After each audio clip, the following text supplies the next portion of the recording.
You're about to enter into a new world of knowledge, curiosities, and high strangeness. This is a podcast of Straight-Up Strange Productions.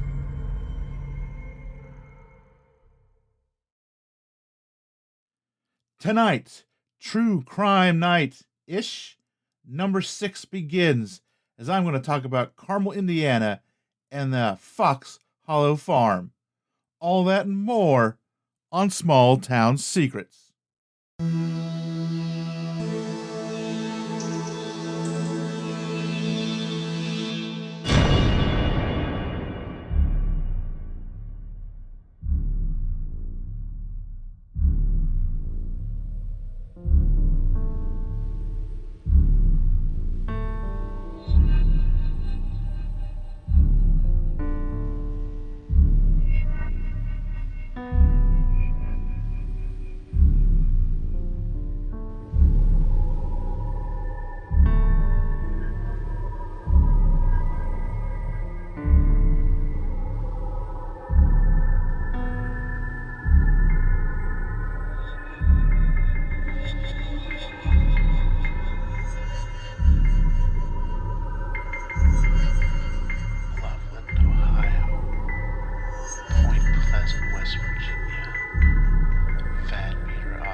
Every town has a secret. What is yours?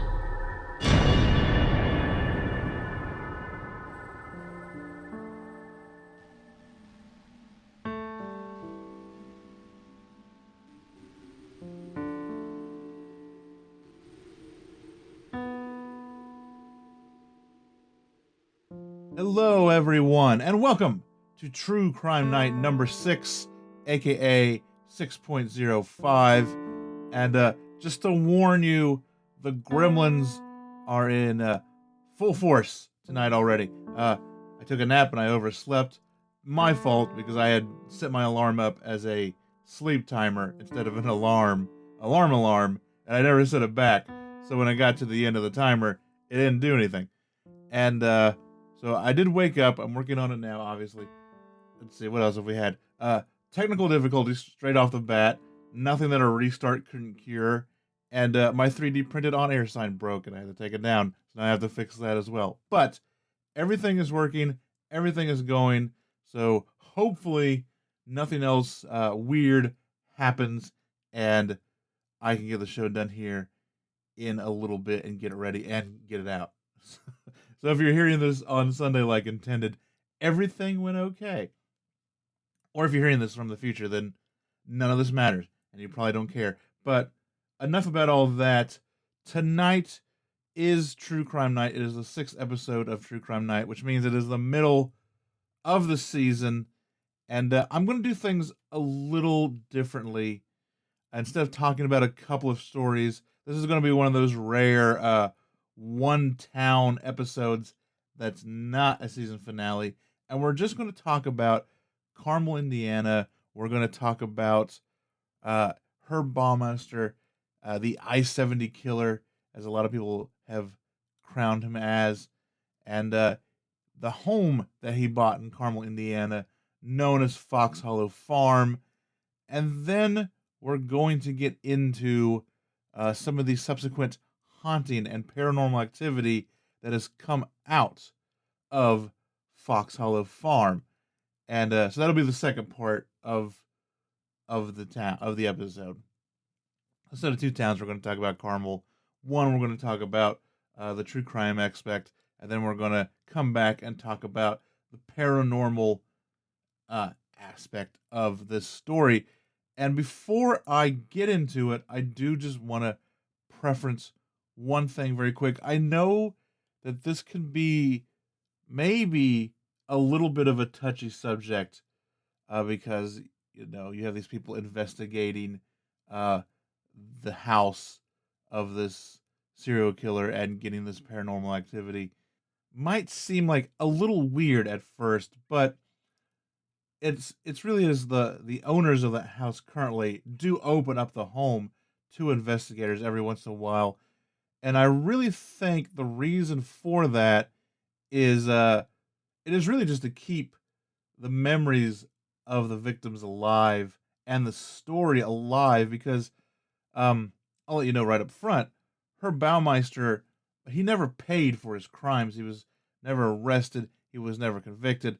Obviously, I'll get into why later in the episode. So, without that, there was never anything there.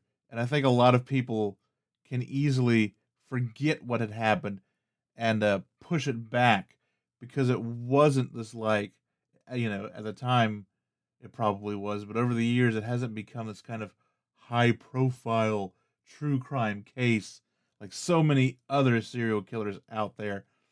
And I kind of think by letting people come in and do investigations of this place, it has helped bring it more to the forefront and bring the victims more to the forefront and keep their names out there and keep all of this on people's minds so that they don't forget what happened there. And that's the way that they've chosen to go with it. So we're going to talk about Fox Hollow Farm tonight. We're going to talk about Carmel, Indiana. We're going to talk about Herb Baumeister. We're going to talk, paranormal, all that stuff. That is the episode tonight. And then, of course, some local headlines. And then I'm also going to do something a little different in Your Small Town Secret. And I'm going to talk about my trip down to Tennessee over Memorial Day weekend and stopping off at the International Paranormal Museum and some other stuff like that. Some stuff that I got into, stuff I planned on getting into, stuff I didn't plan on getting into. That is show related very much. So that is the episode. That is what we're going for. And let's start off with just talking about Herb Baumeister and who he was and what he did and all of that. Ted Bundy murdered my dad's friend's sister in 1974 while on his reign of terror in Utah. At least, Bundy admitted to killing her just before his execution, but police were never able to locate her body. That's the topic of just one episode on Stright-Up Enigmas, a podcast to explore the unexplained. Spine-tingling supernatural stories, historical mysteries, and true criminal cases are all things to expect when you tune in to our show. We discuss the mysterious deaths of the Jameson family, share terrifying true stories from real people about sleep paralysis, and explore Cleopatra's missing tomb. I'm Jaden McKell, and I'm the host of Stright-Up Enigmas. Our bite-sized bi-weekly episodes focus on the world's strangest mysteries, sacred and sonic geometry, the murder of Karen Silkwood, Turkmenistan's door to hell, the curse of the omen, and much more. Listen and subscribe at Apple Podcasts or wherever you find podcasts.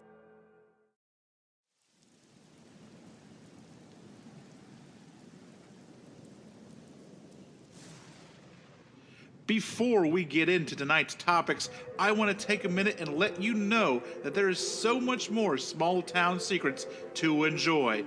Check out the Patreon. There are $1, $2, and $3 tiers of support with stuff like a shout out on the main show, exclusive buttons and stickers, MP3s to the music I create, also an ad/promo free version of the main show, as well as STS Backroads, the Patreon-only podcast that comes out in the off weeks, which means you'll get content every week, all in your own RSS feed.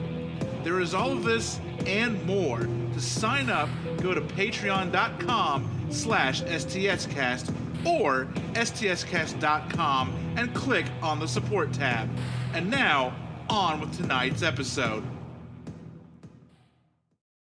Carmel, Indiana boasts a population of just over 100,000 people. Just north of Indianapolis, the state's capital city, the town borders the White River to its side. Today, it's known as the Roundabout Capital of the USA, due to its 128 or so roundabouts. It's also known for something else. Fox Hollow Farm, the home of the I-70 killer, Herb Baumeister. Baumeister was born on April 7, 1947. He was the oldest of his 3 other siblings, and by all accounts, led a pretty normal life. However, as he grew older, he started to exhibit some odd behavior. It was known to some of his friends that he liked to play with dead animals. He had once placed a dead crow on his teacher's desk in elementary school, just to get a reaction. He also seemed to have a fascination with urine. He had been caught in school once openly urinating in public, and had asked his classmates what it would be like to drink one's own urine. Eventually, Herb's father had him psychologically tested, and Herb was diagnosed with schizophrenia. Even though it would appear that Herb underwent little, if any, treatment for his mental illness, he graduated high school in 1965 and went on to attend Indiana University with plans to become a doctor like his father. In 1967, Baumeister dropped out of college. His father helped him to secure a job at the Indianapolis Star, the oldest newspaper, I believe, in Indiana. By the early 70s, he had married a woman named Jane and found a new job at the BMV. This job wouldn't last long. That year for Christmas, he sent out a Christmas card to his fellow BMV employees. On the card was a picture of him and another man dressed completely in drag. He also sent one of these cards to the then governor of Indiana, Edgar Whitcomb. This card was soaked in Baumeister's own urine. Over the years, Baumeister would have a few run-ins with the law, but always found a way to wriggle out of any consequences. Then, in 1988, Herb and his wife borrowed $4,000 from Herb's mother and started the first of what would become a chain of thrift stores known as Save-A-Lot. And that is actually how this got on my radar. I've mentioned this on the show before. I used to make labels for food scales, so I've dealt with every grocery store out there, and I have dealt with Save-A-Lot. And I'm not sure if this, because it was a thrift store, it wasn't a grocery store, was ever, used by our services. But there are just so many, because there are I don't know, I bet there's 6 or 8 different Save-A-Lots in the country. There is Save-A-Lot with save spelled correctly. There's Save-A-Lot with, SAV-A-Lot. There's Save-A-Lot as one word. There's Save-A-Lot. There's a bunch of different iterations of that same name. So I'm not sure. I don't think it ever became a grocery store. Maybe I never dealt with it. But its logo looked a little familiar. But that is kind of how that's how it got on my radar, as I found out about Save-A-Lot, and then went on from there. So he opened these Save-A-Lot thrift stores, ended up opening a chain of them that stretched across, I think, into Ohio and stuff like that eventually. So by this time, Baumeister was a family man with 3 children. And there was something else, something much darker happening in the background during the time. In 1989, the body of 26-year-old Stephen Elliott was found along Interstate 70, just east of Indianapolis. And then, in 1990, another body was discovered. This one was that of Clay Boatman, also on I-70. When these remains were discovered, older cases suddenly seemed to fall into place. For example, Eric Roediger was only 17 when his remains were discovered in 1985. Not on I-70, he was found just on a road somewhere, but it was very much the same MO other than that. All in all, 9 bodies would be attributed to the I-70 killer, most of them being found between Indianapolis and Columbus, Ohio. Even though there was never any real evidence to tie Herb Baumeister to these killings, he did travel between the two cities rather often due to Save-A-Lot business trips. Another reason, in hindsight, is that in 1991, the I-70 murders seemed to stop. This was the year that Herb Baumeister and his family moved in to Fox Hollow Farm. Fox Hollow Farm is an 18-acre estate farm in the opulent town of Carmel, Indiana. The house was large, the grounds were large, with much of it covered in trees. And at the time, Fox Hollow Farm was very much secluded from the rest of town, and that brought with it a sense of privacy. Because of this, it is surmised that Baumeister no longer needed to dispose of his victims along the highway, but now could do it literally in his own backyard. Soon, young men would start disappearing from Indianapolis gay bars. In 1993, Alan Livingston, Richard Hamilton, and Jeffrey Jones would all go missing, followed in 1994 by Alan Broussard, Stephen Hale, and Roger Goodlett. Investigator Mary Wilson was giving the missing persons cases, and she was helped out time to time by a private investigator that was hired by the Goodlett family. His name was Virgil Vandegrift. For a little while, they had little to go on, other than that all the men were last seen in gay bars around town. They needed a break, and that break would come by a man who we'll call Tony. So I'm gonna preference this. A lot of the information I got for this book is from the great Richard E. Stepp, for this podcast, is from the book The Horrors of Fox Hollow Farm, Unraveling the History and Hauntings of a Serial Killer's Home by the great Richard E. Stepp, who I also used his book for the Farrar School episode a while back, like last season before that, I don't remember when.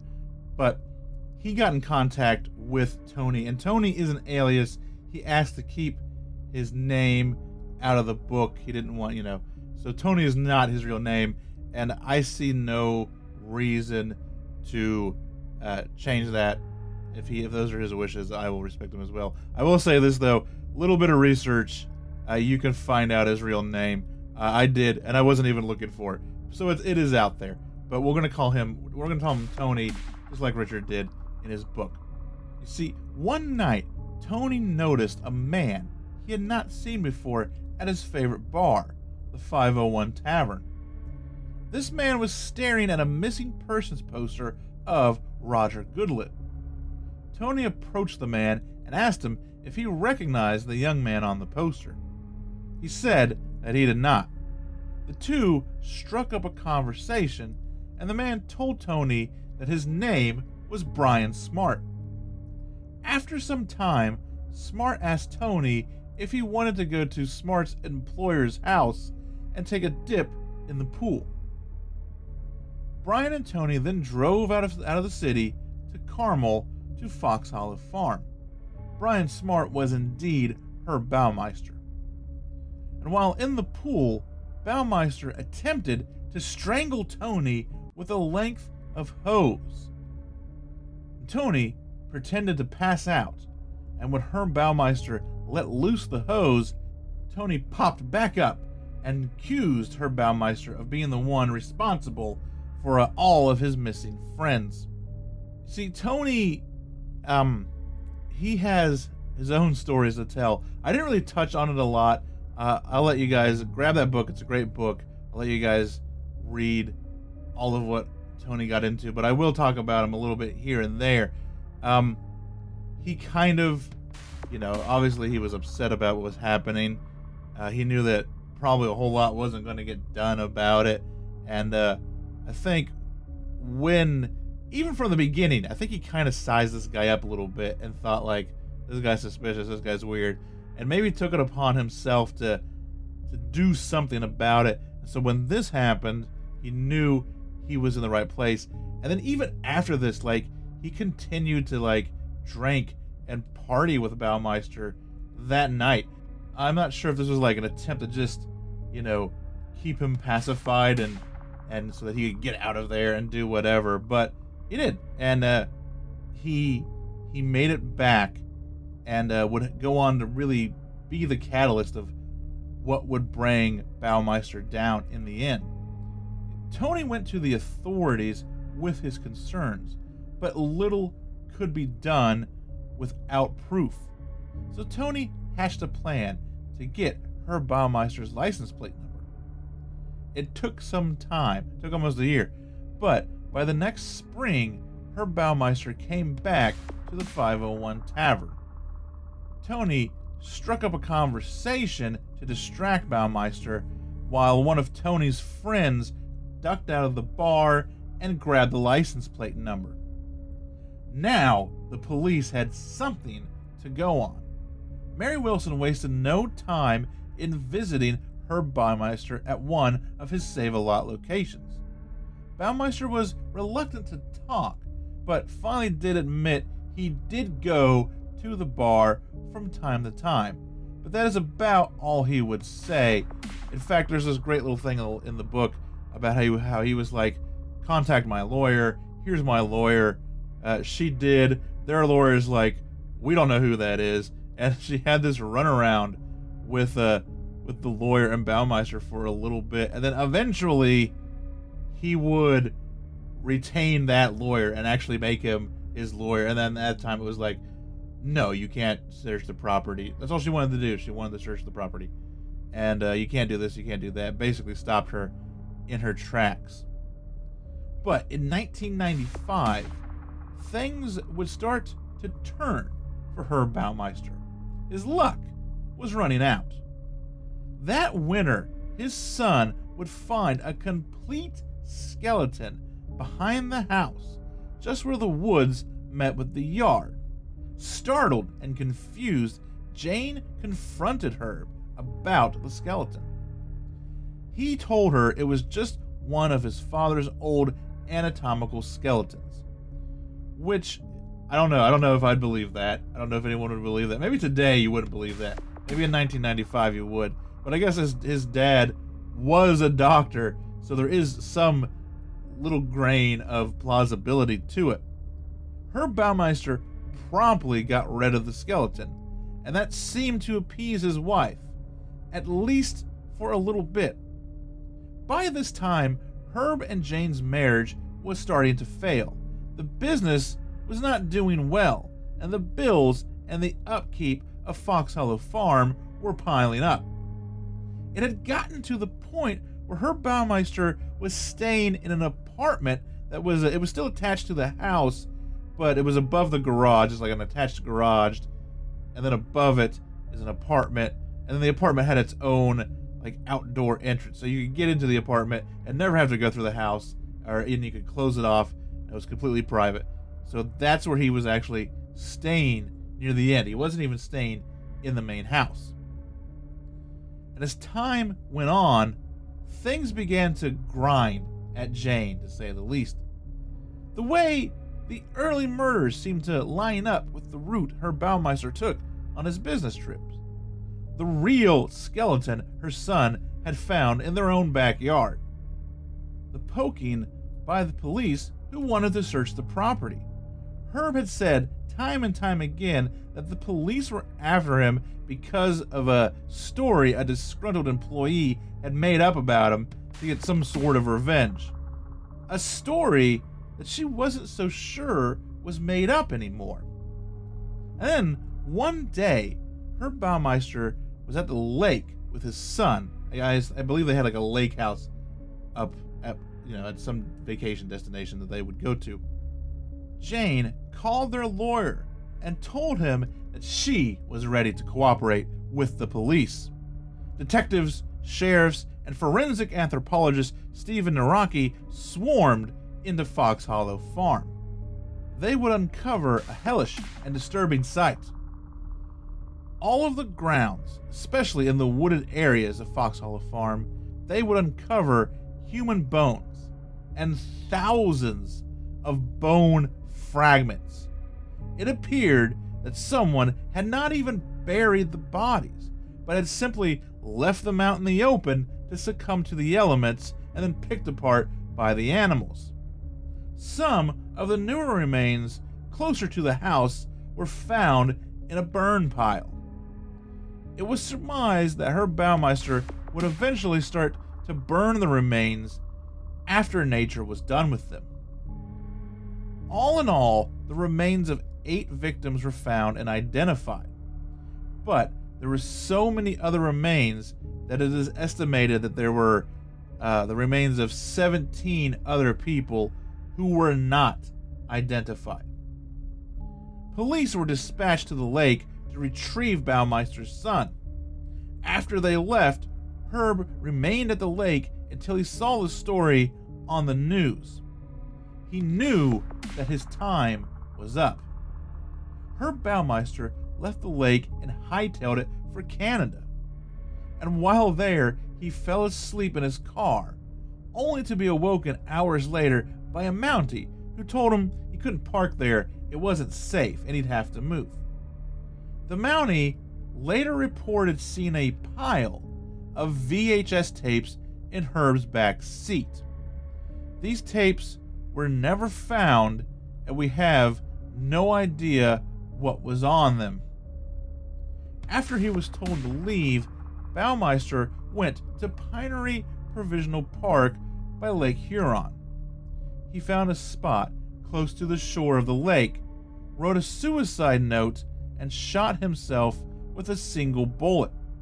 He noted the reason for the one bullet in the suicide letter. He didn't want some kid coming up upon the gun and hurting himself. And that is kind of this weird dichotomy that this guy could take the lives of probably at least 16 people, maybe more like 18, normally by strangulation with that hose. I think maybe a couple of them were shot. He did have this gun. He called this gun Dirty Harry. Of course he did. And like that, but mostly it was strangulation with that hose. And here's something that I found kind of disturbing. Richard Estep, when they were investigating, was told by Tony that hose was still there in the house. Like it was like part of maintenance for the pool. And since he was never caught or convicted of anything because he killed himself, like they never really did like a search. They didn't need to, and they were like, well, we can't do anything now.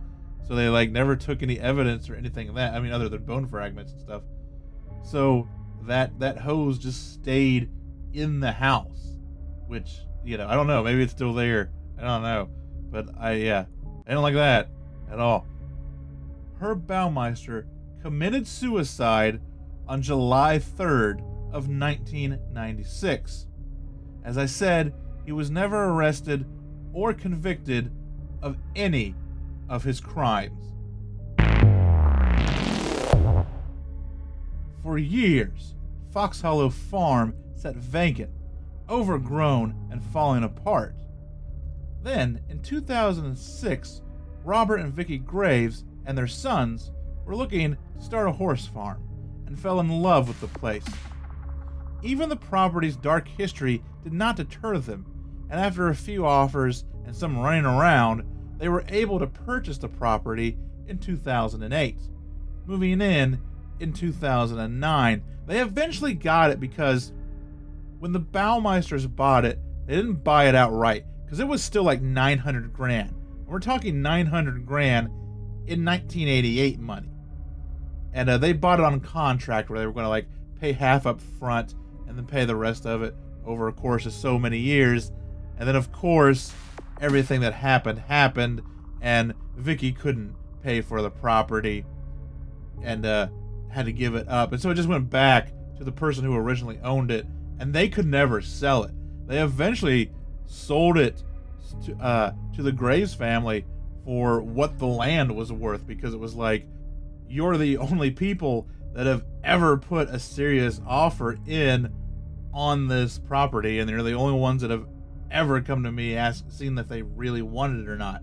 And so they eventually got it, and that's why it took them a little bit of time. Things started small. They started with the vacuum. One day, Vicky was cleaning the pool area. She fired up the vacuum, only for it to shut down a minute or so later. She found that it had become unplugged. Thinking she had just overreached the length of the cord, she picked it up, she plugged it back in, and started vacuuming once again.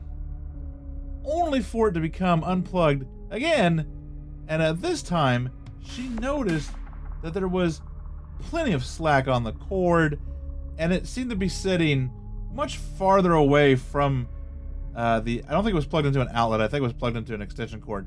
It was farther away from the extension cord than you think it would have if it had come out because you pulled too on it, like a foot and a half or something like that.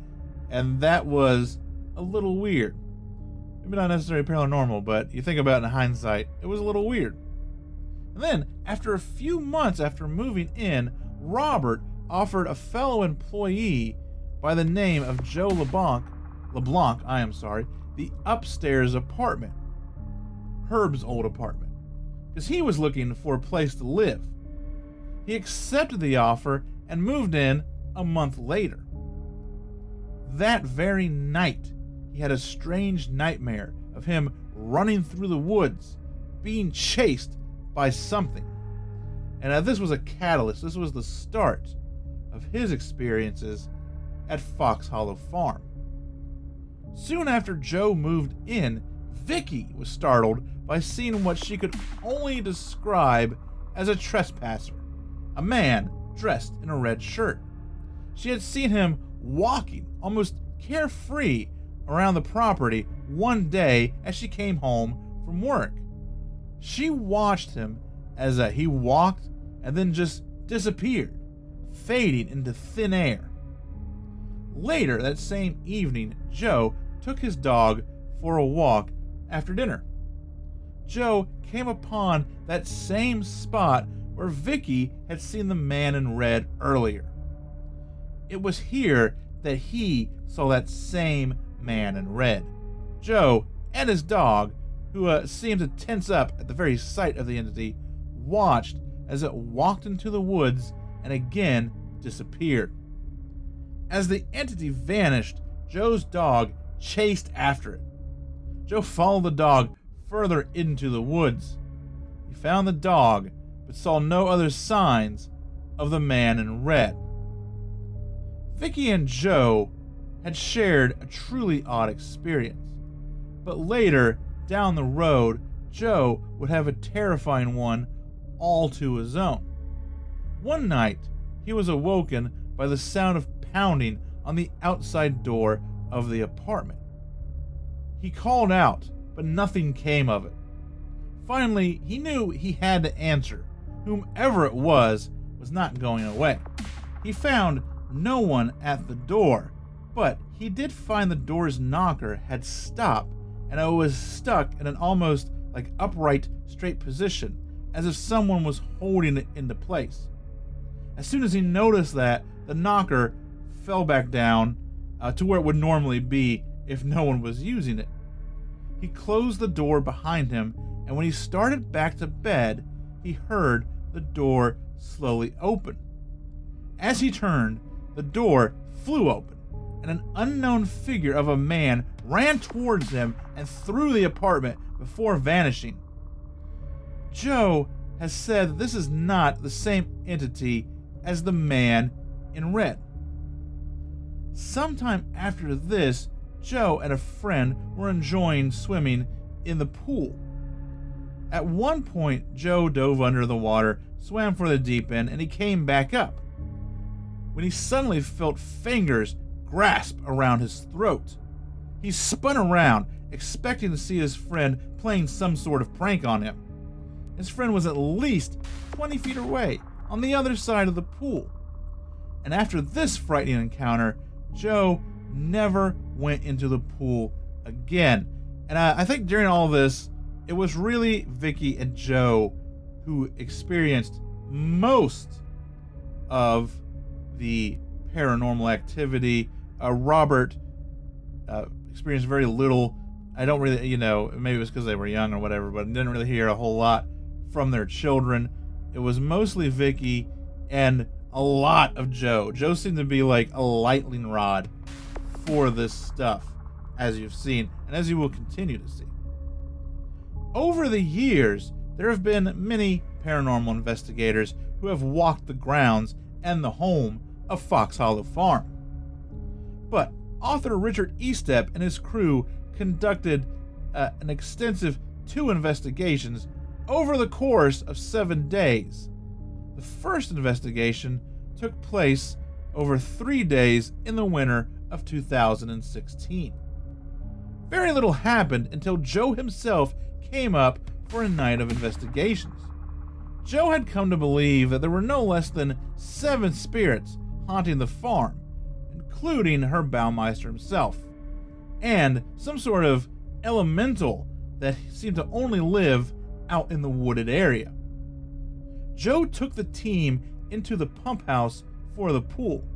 It has been thought that Herb Baumeister might have stored some of his victims in the pump house before placing them out in the woods, and this is also where that hose would have been. Here, Joe started to shout and provoke what he thought was the ghost of Herb Baumeister. As he did this, the team's EMF meters would spike whenever he would shout another insult towards the now dead serial killer. After the spikes, it would be Richard Estep who would feel someone caress his back.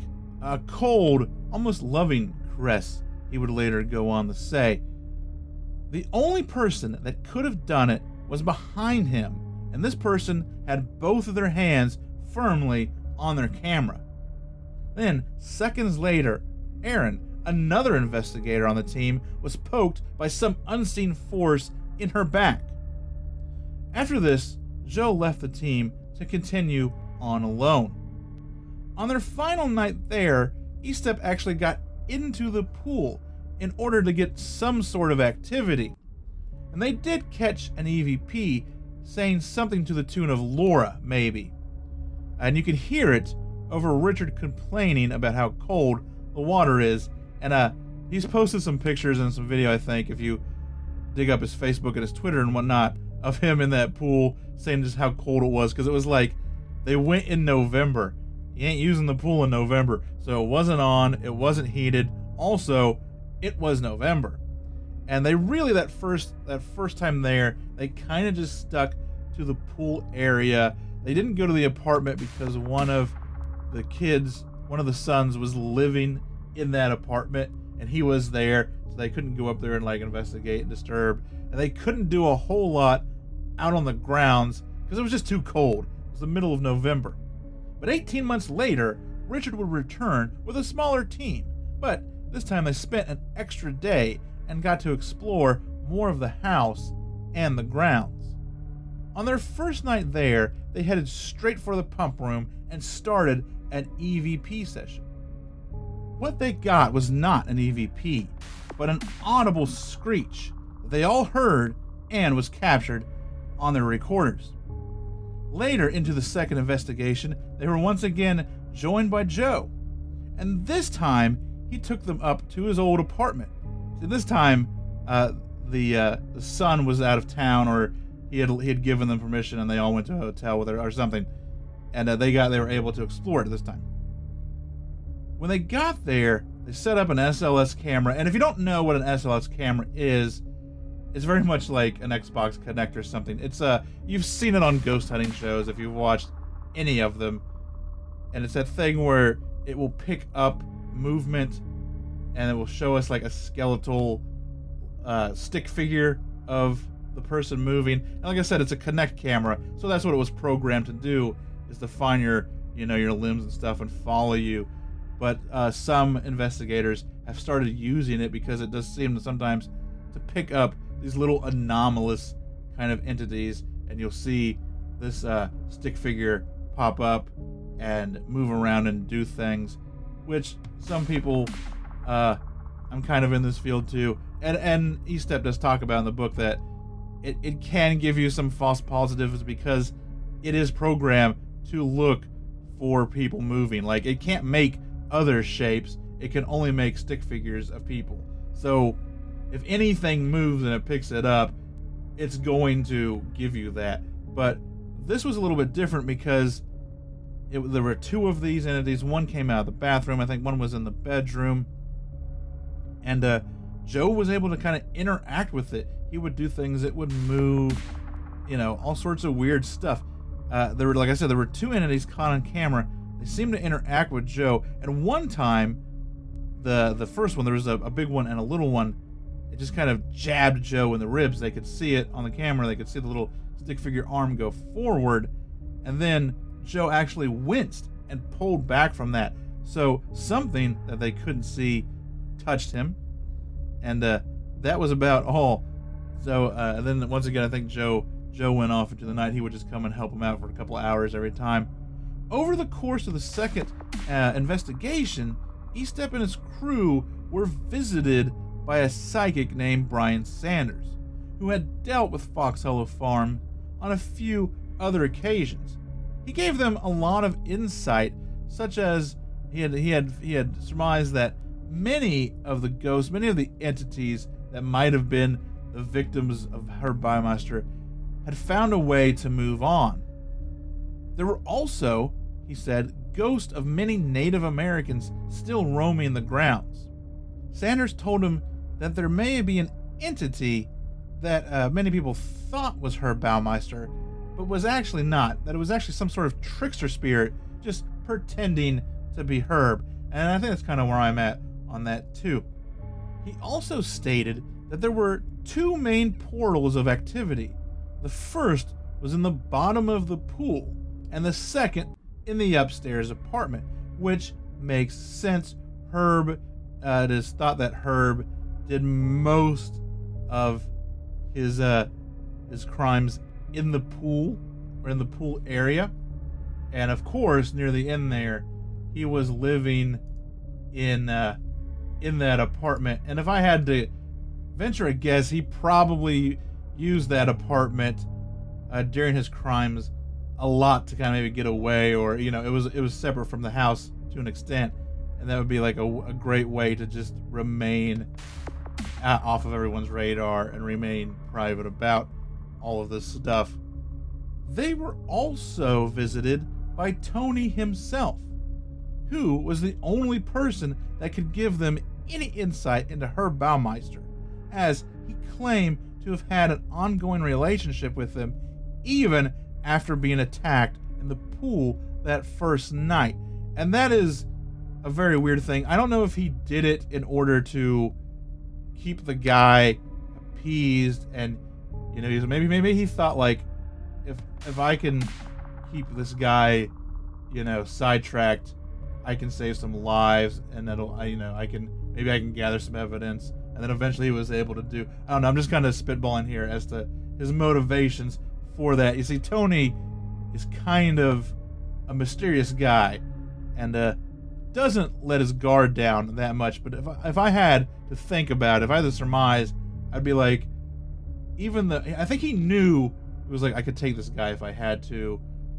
He knew that Herb Baumeister was like, even though he would snap and become this other person, he knew that he could probably take the guy in a fight after a while. And I think he just did it. Like, I think he just was like, I think his real motivation for it was like, if I can keep this guy off the streets, he's not going to get anybody else, and eventually I'm going to nab him. But once again, that's just me speculating here. But he did tell Estep and his crew a couple of things about Herb that really shed some light on him. So, like, this is one of the most serial killery things I think I've ever heard. I didn't know this. He had mannequins all around the pool.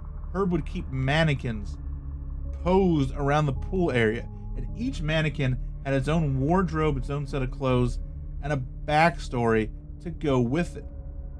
He also thought that Herb may have had an accomplice, as the first night when Herb Baumeister had parked the car, he had parked it in such a way, he had parked it on purpose so that it kind of went up a little bump so that the headlights shone into that upstairs apartment, as if to signal someone.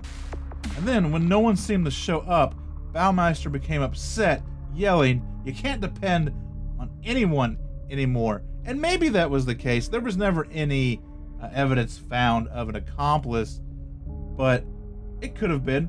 I mean, they didn't really do a lot of searching for anything because he killed himself. Why do it? But then it also could be like, maybe someone was supposed to smooth out that bump or whatever, and they didn't do it, and he was just mad about that, and it had nothing to do with the apartment at all. We'll probably never know. He also pointed out a spot on the grounds where he thought more remains might be. Richard Estep marked the location with an X made out of tree branches. And then, that final day, during the daylight, the team returned to that spot and started to do some digging. They had gone over, like, should we do this? Should we not? And eventually they were like, we should do a little digging. We won't go deep. They didn't come out there with shovels or anything. They had, like, trowels and, like, gardening tools, right? And, if we find some bone fragments, then it will be bone fragments that can be recovered and all of this. And if we don't, then we don't. So they did a little digging. And of course, while they did it, they had their voice recorders going. While they dug at the ground, hoping to find anything that could bring more closure to the murders, they caught an EVP of a gruff male voice saying, "Get away from there." No one has ever been able to place the voice. However, Richard Estep thinks it may actually be the voice of a man who owned the farm before Herb Baumeister. They actually ended up posting this on their social media. I've linked to his Facebook page, or the video of it, which is the video of the audio of it, 5 seconds long.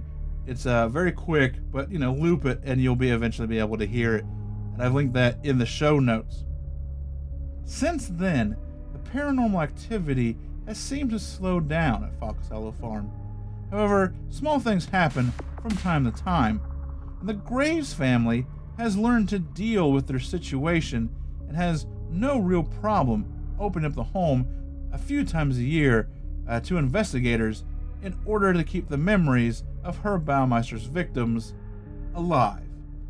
And that is it. That is really the story so far. Many people, I think this has been on Ghost Adventures and a couple of other shows. You can find some investigations, I'm sure, on Facebook. But pick up Richard's book if you get a chance. There were a couple of other little things that happened throughout the investigation that I didn't include here.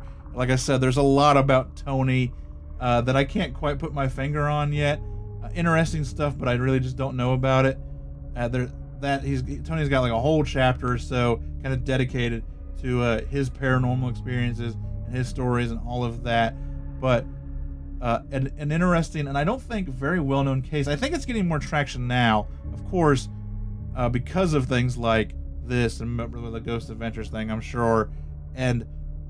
But for a long time, it really just no one knew about this story. No one knew about these victims.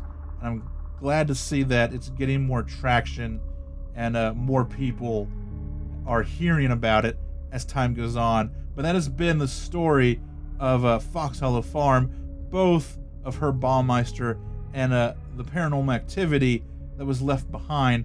So we're at the middle of the show.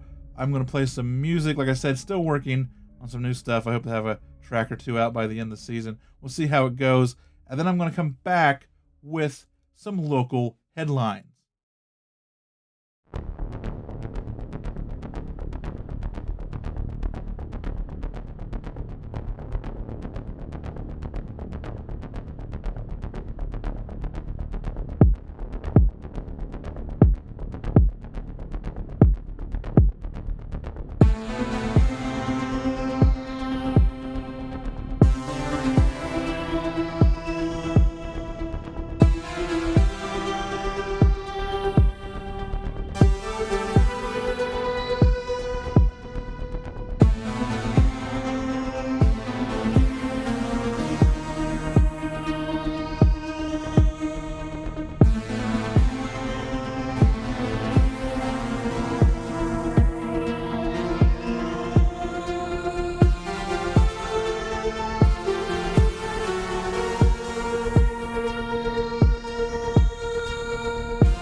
And our first story is a great little story. It is from CBC up in Canada, written by Elizabeth Fraser. And the headline reads, Stanton Friedman fans over the moon about new UFO exhibit. Exhibit at the Fredericton Region Museum is set to open June 26 and run for at least 2 years. Stanton Friedman dreamed of starting a UFO museum in Fredericton, and now that dream isn't too far out. The Fredericton Region Museum is putting together the Stanton Friedman is Out of This World exhibit, I can't say it for some reason, to highlight the career of the famed UFO researcher. This exhibit is to honor Stanton in every way possible, said Hal Scarup, vice president of the Fredericton Region Museum. A nuclear physicist by training, Friedman devoted his life to researching and investigating UFOs beginning in the late 1960s. Friedman, who lived in Fredericton, was credited with bringing the 1947 Roswell incident, the famous incident that gave rise to the theories about UFOs and a U.S. military cover-up, back into the mainstream conversation.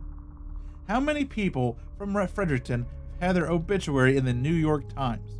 How many people from Fredericton became characters in the Betty and Veronica comic book?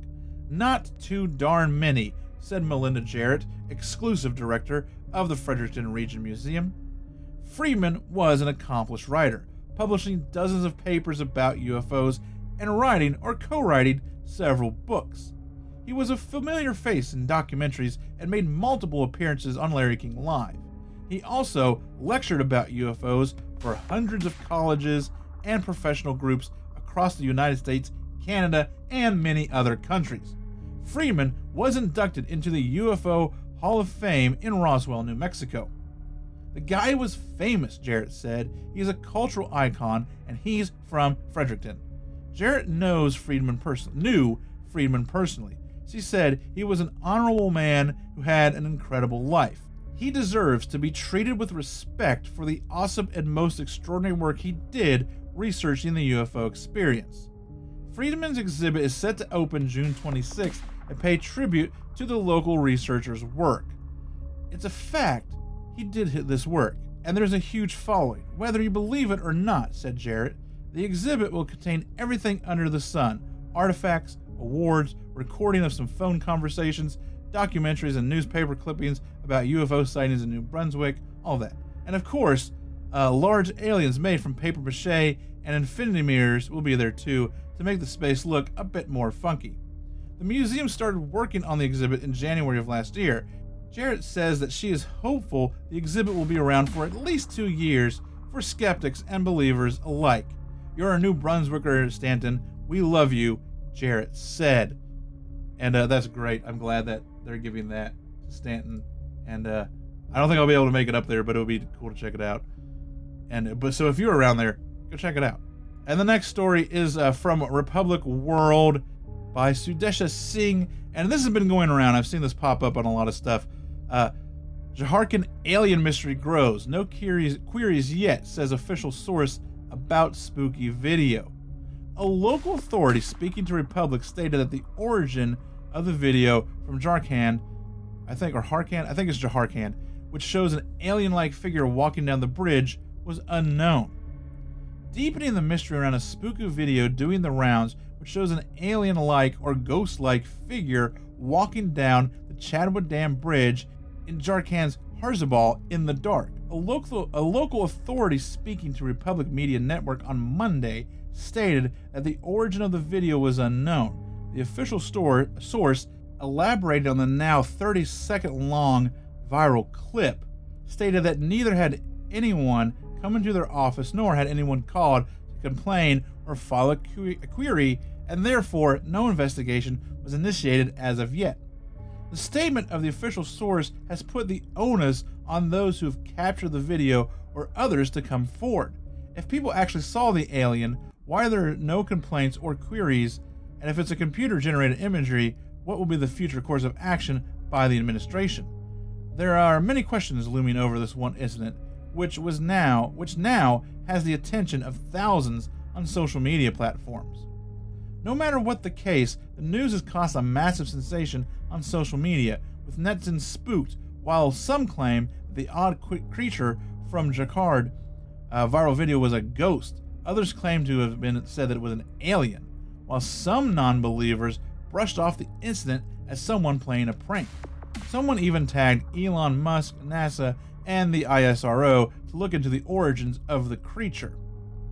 In the video, several bikers come to a stop after they spot a translucent, odd creature treading the highway at a distance in the middle of the night. One of the bikers recording the video can be heard calling the supernatural creature a witch in the background, while others stop to observe the creature from a distance. I'm sorry about that reading.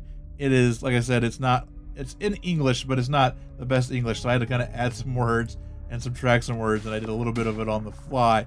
But this is a pretty decent video, a very interesting video. You look at screenshots of it, and it just looks like a person. I don't know. It doesn't look like they're wearing anything, but it just looks like a gray, kind of just amorphous, human-shaped form just walking down the highway. They've got a bunch of videos from Twitter and all that of it, so that you can check out. Interesting video. I like this one. Of course, it is in the show notes, so go ahead and give that one a look as well. And this last one is from the Daily Mail, and I don't see... by Alana Tyndale from Daily Mail in Australia. A haunted little girl doll sitting on a swing in a mangrove swamp terrifies locals who swear bad luck strikes anyone who approaches her. Yes, there are pictures of the creepy doll in the swing. Locals in a small town are terrified of a haunted little girl doll that sits on a swing next to mangrove swamp. Residents of the new Queensland town Lucinda, 90 minutes north of Townsville and with a population of 406 people, said they believe she brings bad luck. They claim the doll may be blamed for spooky incidents like boat motor troubles and lost fishing gear. Everyone seems to know about the doll, but nobody really wants to talk about it. Hingebrook MP Nick Demento told the Townsville Bulletin. He said no one knows where she came from or how she got to sitting on the swing under a low-hanging tree. Most residents know of the girl, as do fishermen who catch lines at the Hingebrook Channel, but they are wary of getting too close. Even saying a quick hello to the doll is enough to spell doom. I've heard stories of people who've gotten too close to the doll having bad luck while out boating or fishing, Mr. Demento said. This might be pure circumstance, or just modern wives' tale, but it's something I'm definitely not willing to toy with. He said every question he asked about locals about the doll seemed to lean to more questions, and no one knowing the answers. Another business owner reportedly said the doll was made by a lovely, quotation marks, local couple who wanted to add some color into the town. However, Mr. Demento warned that the girl's origins was a local mystery. It said most were wary to find out. I don't know. It's not the creepiest thing. I mean, I guess it is pretty creepy. They don't show its face in any of these pictures. Maybe that's what's doing it. And the pictures are taken at night. I don't know. Maybe people just have boat troubles. But no one knows where it comes from, and that's kind of interesting in itself, isn't it? But yes, once again, everything linked in the show notes. You can check out these pictures, you can check out these videos and these stories, and that will do it for episode 605's local headline.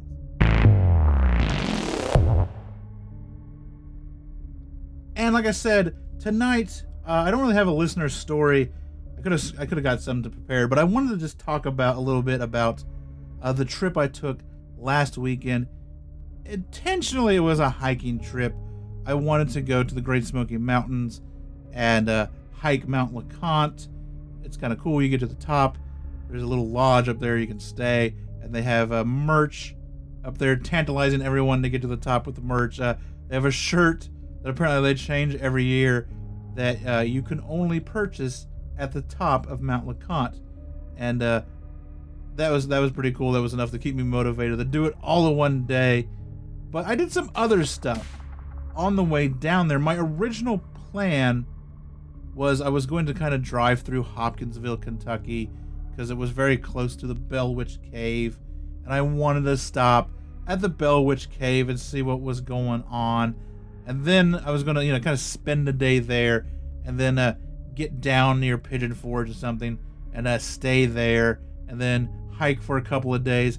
Like I said, I ended up doing all the hiking I wanted. On that first day, I got it all done in one shot. And then just do whatever for the long weekend. I took an extra day off and stuff.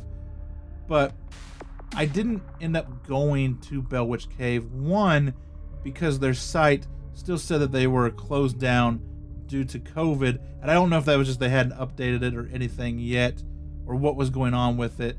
So I didn't want to risk it. And also, it's a cave.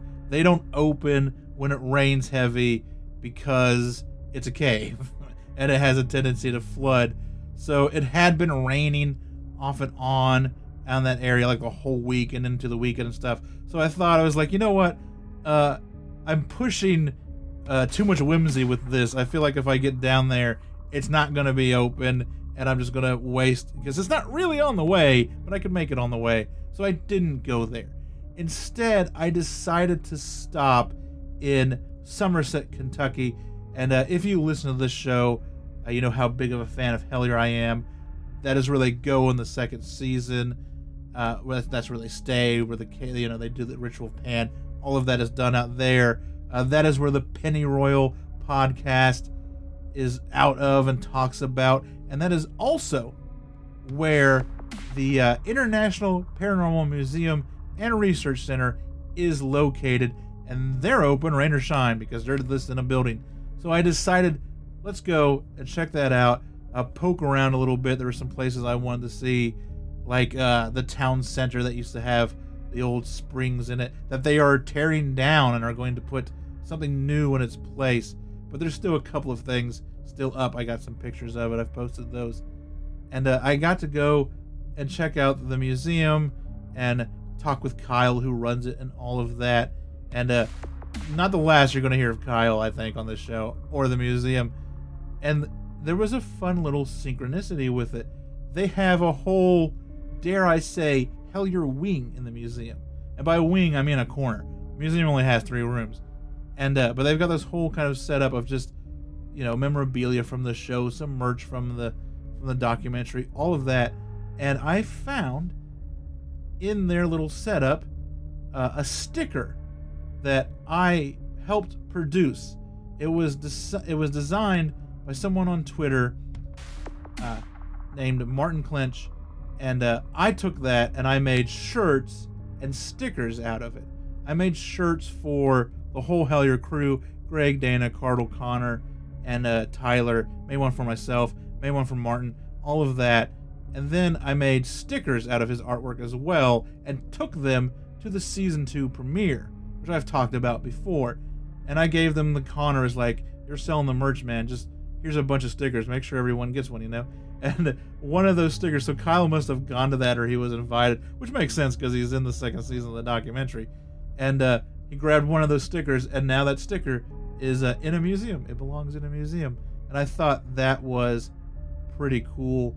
And just some other great stuff in there. And then I decided, like I said, I poked around a little bit. I drove up and down some places, looked for some things. And by this time, I had posted pictures of my trip.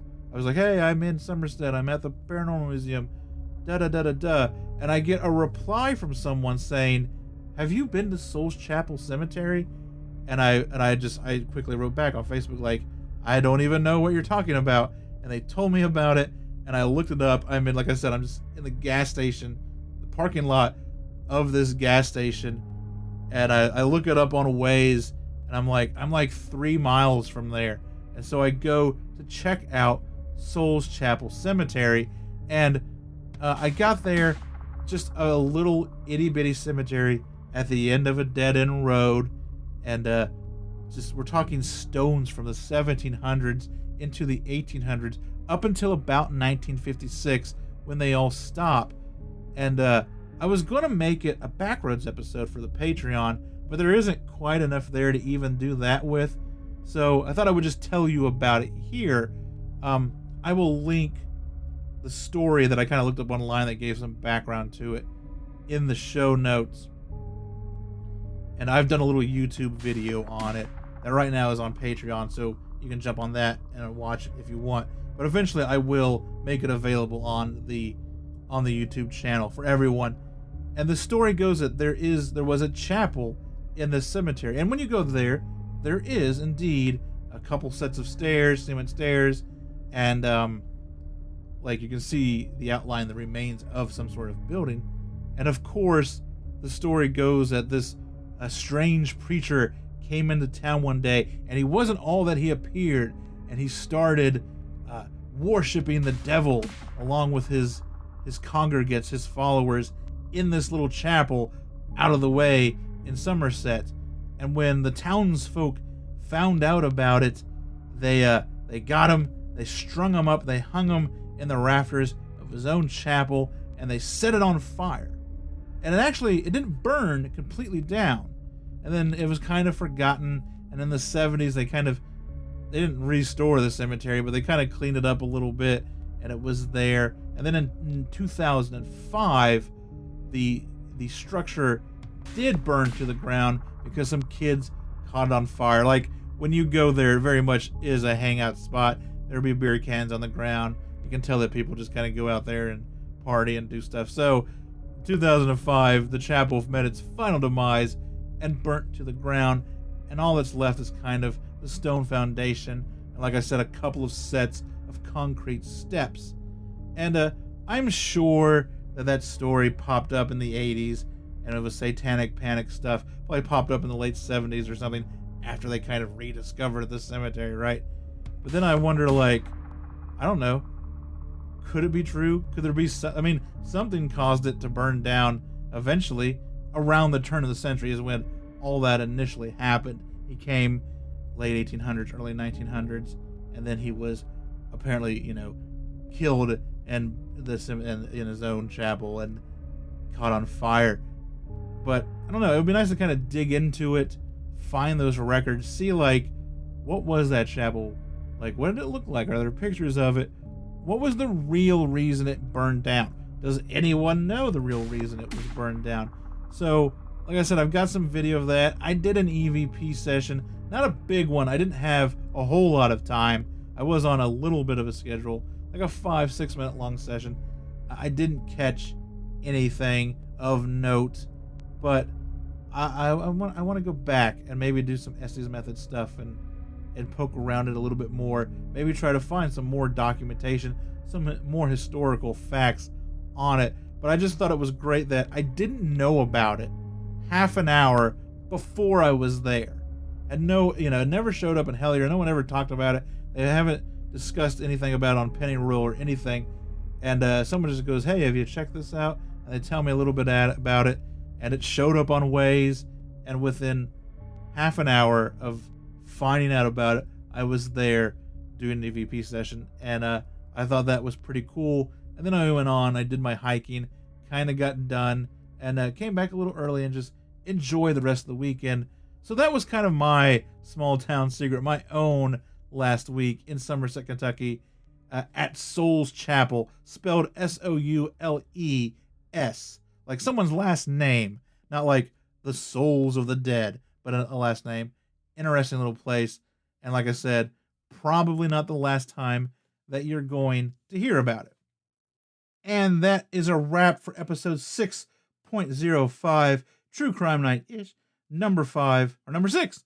And I am out of here. But if you have a small town secret to share, like Souls Chapel Cemetery, a Bigfoot sighting, a UFO story, a true crime story, or just some odd history from a town that you lived in, and you want to get it on the show, we can do it.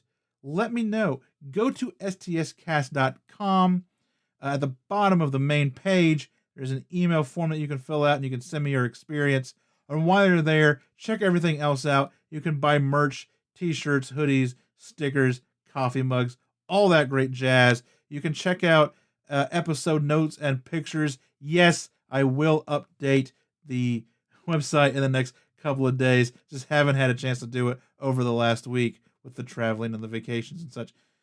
But I will get it done. So yeah, like I said, there's pictures, there's show notes, for all the episodes except for like the last 3, and I'll get to it. And also links to ways to support the show like Patreon and all of that. Everything is there. Ways you can find the show, YouTube links, all of that is there. Check it out. Send me your story. Have fun. Or if you'd rather go the social media route, you can do that too.